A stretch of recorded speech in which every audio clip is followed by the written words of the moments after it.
Assalamualaikum warahmatullahi wabarakatuh. Selamat pagi anak-anakku semua kelas 5A dan kelas 5B. Tetap semangat. Hari ini Bu Ina akan menerangkan tentang materi tema 3 dan tema 4 untuk muatan pelajaran IPA. Hari ini Bu Ina akan menerangkan kembali tentang sistem pencernaan pada manusia dan sistem peredaran pada manusia. Kalian siapkan buku pulpen kalian, kemudian nanti sambil melihat video dari Bu Ina. Oke?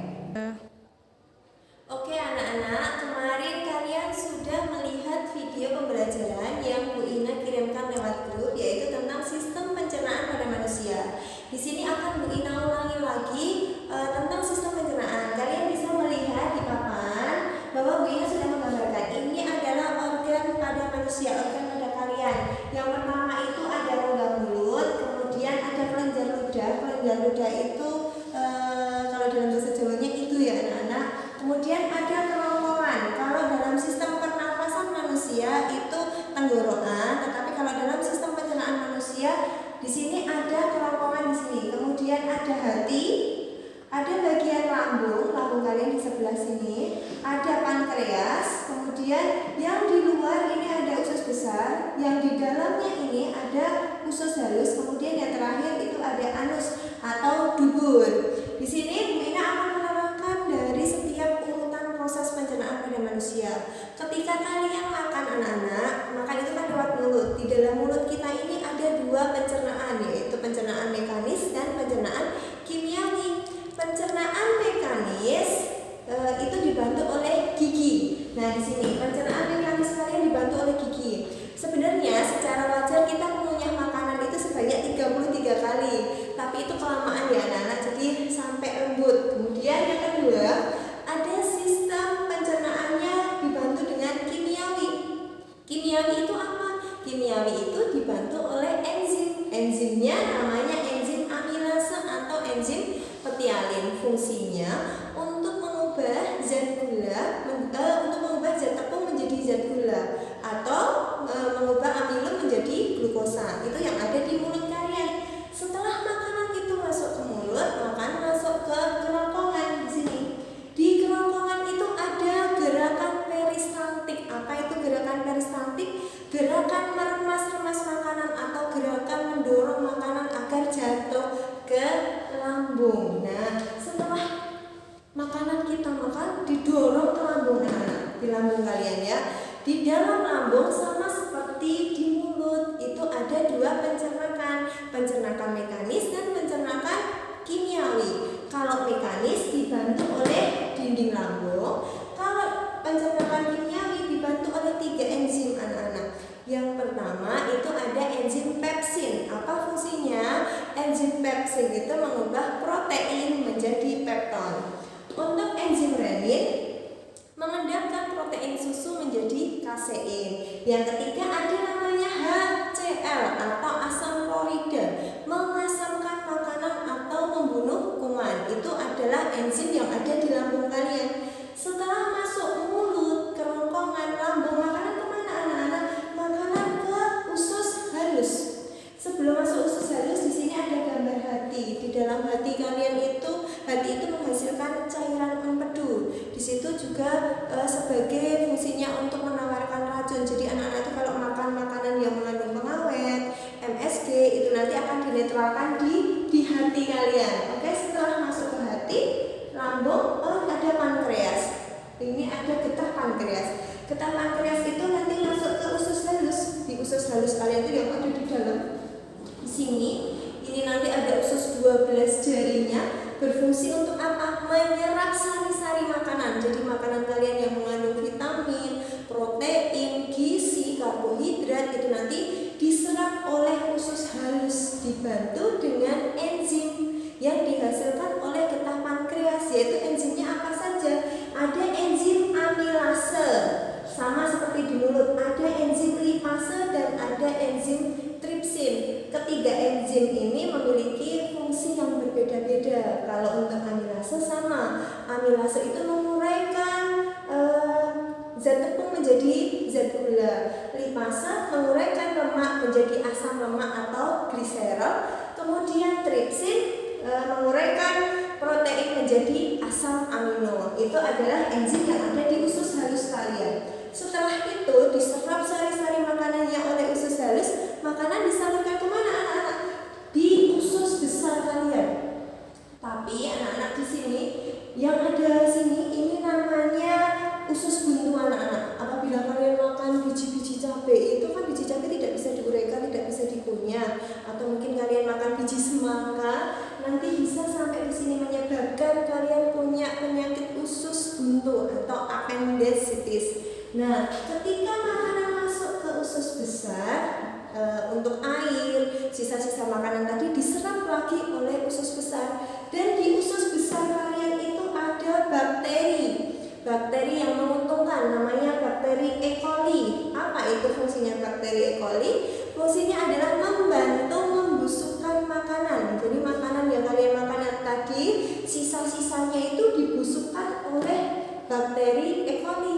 Setelah itu makanan yang sudah sisa-sisa tadi yang sudah tidak disalurkan ke tubuh akhirnya dibuang melalui anus atau dubur. Ya, anus atau dubur adalah tempat pembuangan sisa-sisa makanan pada manusia. Oke anak-anak, setiap hari kalian makan, otomatis setiap hari kalian juga harus mengeluarkan. Jadi makanan yang kita makan harus dikeluarkan agar tubuh kita menjadi sehat. Itu tadi adalah sistem pencernaan pada manusia. Anak-anakku kelas 5A dan 5B, bagaimana cara kita menjaga sistem pencernaan pada manusia? Yang pertama, anak-anak makan makanan yang sehat, yang bergizi, yang makan 4 sehat 5 sempurna. Ada sayurnya, ada buah-buahannya, kemudian makan makanan yang berserat, kemudian minum air putih secara teratur yang banyak. Tuh yang banyak minum air putihnya, paling tidak satu hari itu 8 gelas ya, tapi jangan 8 gelas kecil, 8 gelas yang besar. Kemudian yang ketiga, olahraga secara teratur. Itu 3 saja untuk kalian menjaga pola hidup sehat. Dari sistem pencernaan, kalau setiap hari itu makannya makanan yang pedas, maka nanti juga akan mengganggu sistem pencernaan manusia. Seperti yang ada di buku pena kalian, ada gangguan sistem pencernaan. Misalkan 1, sembelit. Ya, sembelit itu adalah susah buang air besar. Anak-anakku pasti pernah merasakan susah buang air besar. Itu mungkin karena kurang makan sayur, kurang makan makanan yang berserat, dan kurang minum air putih. Kemudian ada gangguan lagi namanya diare. Terus ada mah, itu adalah gangguan sistem pencernaan. Jadi anak-anak mulai sekarang biasakan kalian makan makanan yang sehat, minum air putih yang banyak, sama tetap olahraga yang teratur. Itu tadi materi sistem pencernaan pada manusia di materi tema 3, subtema 1, subtema 2, subtema 3. Nanti kalau anak-anak kurang paham bisa dicatat di buku IPA catatan kalian. Jadi nanti ada gambarnya, kemudian kalian catat biar paham. Untuk yang kedua, kita lanjut ya anak-anak, materi yang kedua di tema 4. Di tema 4 berkaitan lagi dengan manusia, yaitu sistem peredaran darah manusia. Anak-anak, kalian pasti semua manusia punya darah ya. Darahnya itu berwarna merah. Darah kalian itu selalu mengalir dan selalu berputar. Jadi ada peredaran darah besar, peredaran darah kecil, peredaran darah bersih, dan peredaran darah kotor. Dan itu setiap hari manusia itu darahnya selalu mengalir. Mari kita lihat untuk materi yang kedua. Masih semangat ya? Tentu masih semangat. Ini di tema 4. Oke? Sistem peredaran darah pada manusia. Nih ada gambarnya, punya gambar. Bisa dilihat ya gambarnya. Ini yang gambar seperti ini adalah jantung kalian. Ya, darah itu di mana toh Bu Ina? Darah itu ada di seluruh tubuh kalian. Terutamanya itu ada di jantung. Karena jantung itu yang memompa darah di dalam jantung kalian. Jantung kalian itu terbagi menjadi 4 bagian anak-anak. Di jantung kalian, jantungnya itu ada sasi babi. Apa tadi? Sasi babi. Sa itu serambi kanan, si itu serambi kiri, ba itu bilik kanan, bi itu bilik kiri. Jadi sasi babi itu jantungnya. Nih, sasi babi ini jantung. Kemudian yang akan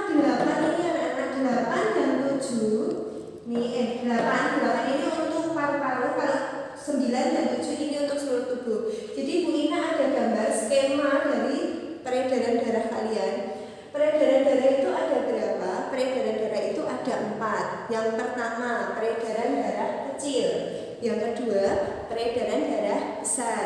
Yang ketiga, peredaran darah bersih atau peredaran darah yang mengandung oksigen. Yang keempat adalah peredaran darah kotor atau peredaran darah yang mengandung karbon dioksida. Anak-anak kalian kemarin di tema 2 itu sudah ada sistem pernafasan. Karena sistem pernafasan, sistem pencernaan, dan sistem peredaran darah itu jadi satu, saling berhubungan. Ketika kalian menghirup oksigen O2 sama nanti di peredaran darah bersih, kalian juga akan mengeluarkan karbon dioksida atau CO2.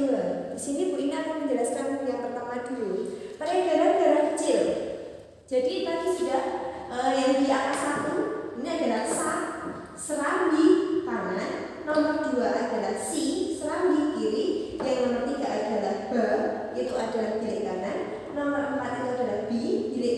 Jadi babi. Untuk peredaran darah kecil, jadi peredaran darah kecil itu bisa disingkat dengan BASI, BASIC. Berarti bilik kanan, C itu serambi kiri. Jadi dari bilik kanan, karena dia peredaran darah kecil, maka dia hanya ke paru-paru. Dari nomor 3 dia lanjut ke nomor 1, kemudian ke pembuluh vena, pembuluh aorta, nanti dia masuk ke nomor 8. 8 itu adalah paru-paru.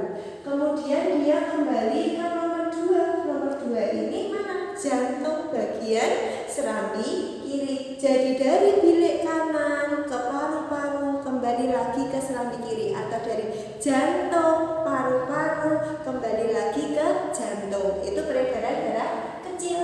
Sedangkan peredaran darah besar itu langsung ke seluruh tubuh. Jadi dari tadi ada BASI, sekarang yang peredaran darah besar ada bisa. B itu bilik kanan, sa itu serambi kanan. Jadi dari bilik kiri ke seluruh tubuh, bilik kiri ke seluruh tubuh, kemudian kecuali paru-paru, karena paru-paru itu sudah ada peredaran darah kecil, ke seluruh tubuh, kemudian ke serambi kanan. Jadi dari jantung seluruh tubuh kembali lagi ke jantung. Oke anak-anak, peredaran darah kecil jantung, paru-paru, jantung. Kalau peredaran darah besar, jantung seluruh tubuh ke jantung, kecuali ke paru-paru. Itu. Yang ketiga, ada peredaran darah bersih. Jadi di dalam tubuh kita itu ada darah bersih dan ada darah kotor. Bagi anak-anakku yang perempuan itu yang sudah mengalami haid atau menstruasi, itu mengeluarkan darah kotor. Ya, anak-anak jangan takut. Tapi kalian sudah mengeluarkan darah kotor. Terus bagi yang laki-laki bagaimana Bu Ina?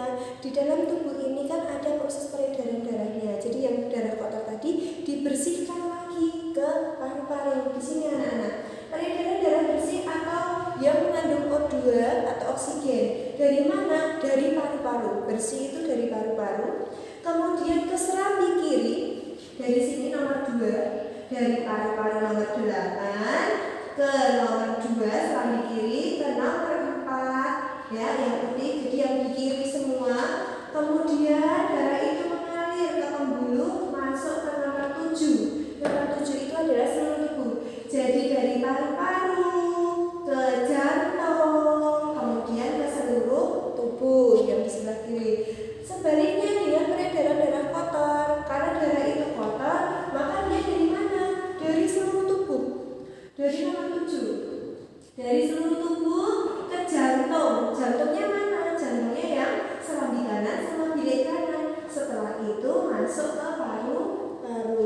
Anak-anakku, kalian sudah paham atau masih bingung? Maka Bu Ina sebelum Bu Ina akhiri akan Bu Ina ulangi lagi untuk peredaran darah. Peredaran darah manusia ada 4. Yang pertama peredaran darah kecil.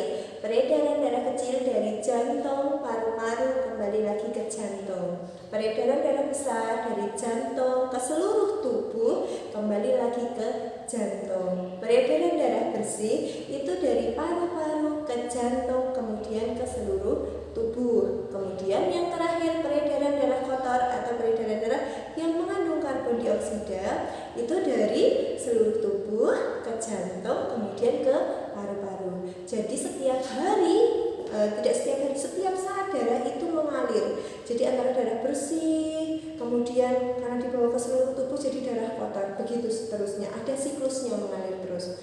Anak-anak, kalian harus senantiasa menjaga pola hidup sehat agar sistem pencernaan kalian, sistem peredaran darah kalian itu berjalan dengan normal, dan makan makanan yang bersih ya. Jangan makan makanan yang kotor atau yang sudah basi atau yang kadaluarsa. Jadi tetap menjaga pola makan kalian, kemudian jaga pola hidup sehat dengan cuci tangan. Sebelum makan harus cuci tangan terlebih dahulu.